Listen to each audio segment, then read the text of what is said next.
The silver market moves fast, but prices move even faster. Subscribe to Silver Slayer for daily updates.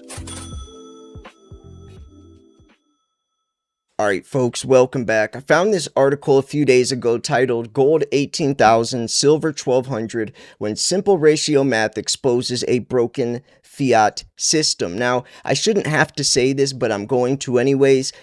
Just a little disclaimer, I'm not saying that silver's going to hit 1,200 or that gold's going to hit 18,000. That's not what I'm saying, but the article still stands with the important points. And I don't even think the person that wrote this article is saying that these prices will happen. It's more so theoretically in a perfect environment where the prices are fair without all the manipulation and all the shenanigans happening behind the scenes.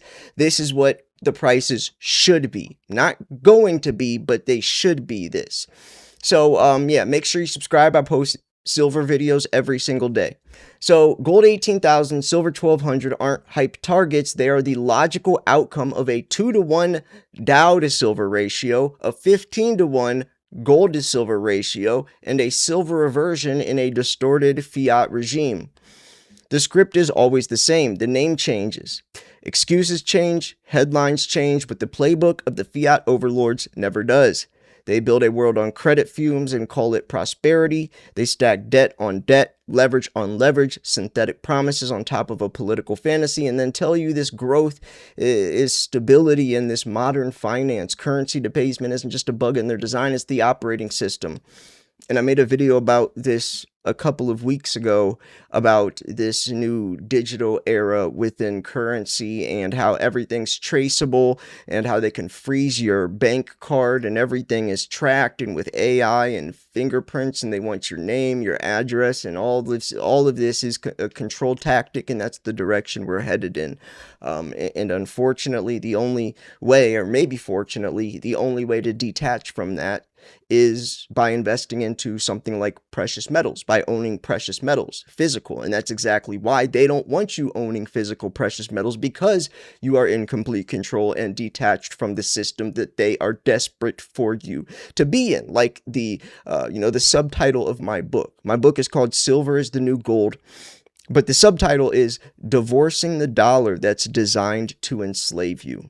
And that line couldn't be more true. Real quick, folks, we're going to jump right back into the video, but first I have an opportunity for you. If you're looking to buy physical gold or silver from a trusted dealer with competitive pricing, email Miles Franklin at info@milesfranklin.com. Make sure you let them know Slayer sent you, because his audience gets access to a special price sheet that they don't advertise publicly.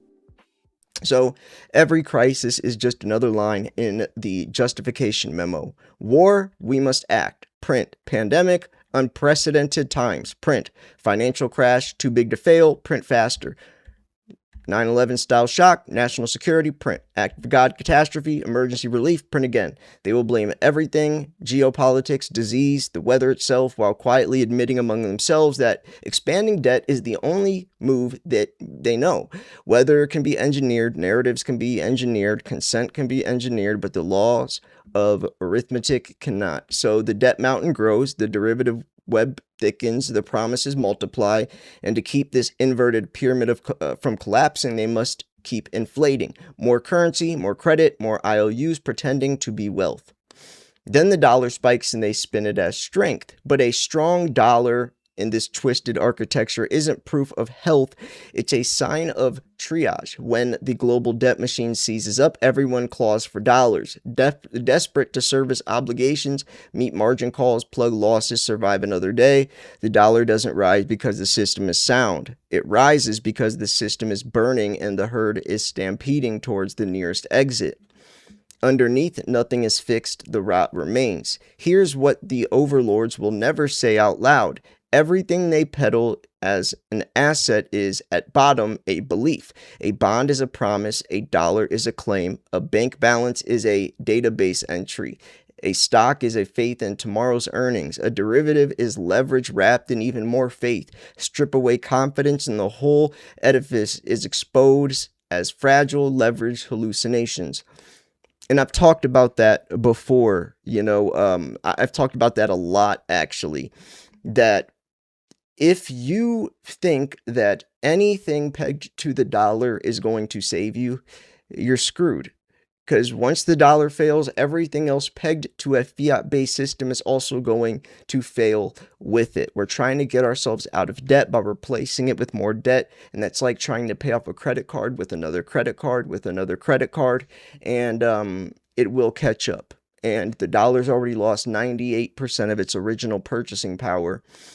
And, every fiat based system does fail. It's literally designed to fail. So you have to invest into precious metals if you want any type of wealth, because all of this is just a promise. It literally is. And the dollar's only as strong as people think it is. So keep that in mind when we look at gold and silver for the future. We know the dollar inevitably will fail. It will. It's not just going to go from 98% down to 97 and 96. No, it will hit 99% and it will hit 100%. The US dollar will take longer because it's the strongest dollar. Most currencies last around 100 years, but it will fail eventually. And since we know it will fail eventually, and we know there's a direct correlation between physical gold and silver prices and the dollar strength, since we know the dollar will inevitably fail, then what does that mean for gold and silver? It inevitably will go up. That's just how the markets work. So if you want to be technical, someday the dollar will die and gold and silver will come out on top. When? Well, I don't think it's going to happen anytime soon, especially we're not even just talking about prices exploding. I'm talking about the dollar's longevity. But even before the dollar does inevitably die, prices still could go a lot higher, like we saw in January. So let's keep moving on. So gold and silver do not participate in this hallucination. They don't require a central bank meeting, a treasury auction, or a political slogan. They don't care about quarterly guidance or campaign cycles. They don't need a bailout. They don't need to be believed. They simply exist, and they exist outside the promise chain. That is precisely why central banks hoard gold while publicly dismissing it as barbarous. And actually, believe it or not, gold just surpassed treasuries as the number one reserve asset for central banks around the world. And that hasn't happened since like the 60s. Gold just recently, this just happened last month, maybe not even a month ago. Gold surpassed treasuries as the number one reserve asset from central banks, which is massive news. So that just shows you, the faith in the dollar, and that should show you the trust in gold and silver. So they know what their own balance sheets are really made of. They know how this story ends when trust finally evaporates. And here's where the numbers become a weapon of clarity. Today, Dow to gold ratio 13-1 screams distortion. 13 ounces of real money to buy one index built on leveraged corporate claims. Gold to silver at roughly 69-1 says the same thing. Silver, the monetary and industrial workhorse, has been systematically beaten down relative to gold. When this warp structure finally buckles, reversion won't be a polite adjustment. It will be a brutal repricing. The Dow to gold ratio collapsing towards 2-1 or even 1-1 means one of two things. The Dow implodes, gold explodes, or more likely both. That trajectory points straight towards five-figure gold numbers that mainstream will mock up right away until they're forced to quote them. Compress the gold to silver ratio from 69-1 to 15-1 or even 10-1, and silver doesn't just catch up, it detonates. And on that move, you're talking silver in the low four figures while gold sits in the mid-high five figures. So there's a lot I could stop and say here, but I'm not going to too much because this is a pretty lengthy article. There's a lot more to cover, but I will say this. It's not crazy to say the gold to silver ratio couldn't go back down to 16-1. It was that ratio for thousands of years. 10-1, and honestly, 10-1 could be realistic as well, even 7-1. Now, 7-1 would be... Why would you say that, Slayer? Well, that's the ratio that it comes out of the Earth's crust, is 7-1. So, and I've asked silver, the CEOs, silver mining companies themselves. Most of them say 7-1 or 8-1.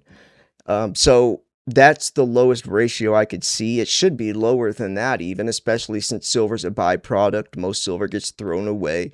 And because, silver is something that is going to be needed for the foreseeable future, where gold, it's just remelted and re-scrapped and reused for more necklaces and earrings and watches, where that silver that's used in a solar panel or AI chip or nuclear reactor or Tomahawk missile or whatever it's used for, that gets thrown away in landfills, never to be recycled. Plus, silver is the most highly conductive metal. So an ounce of gold that gets dug up out of the ground will stay in circulation for hundreds of years. An ounce of silver that gets dug up will probably be thrown away in some satellite or some, whatever it's used for.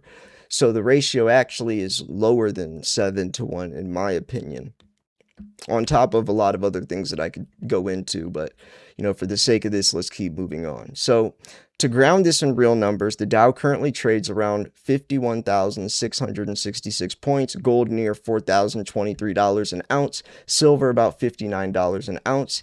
If we assume a 30% crash in the Dow from here, that would push it down towards roughly 36,000 points, while the exact future level remains unknown and highly path dependent.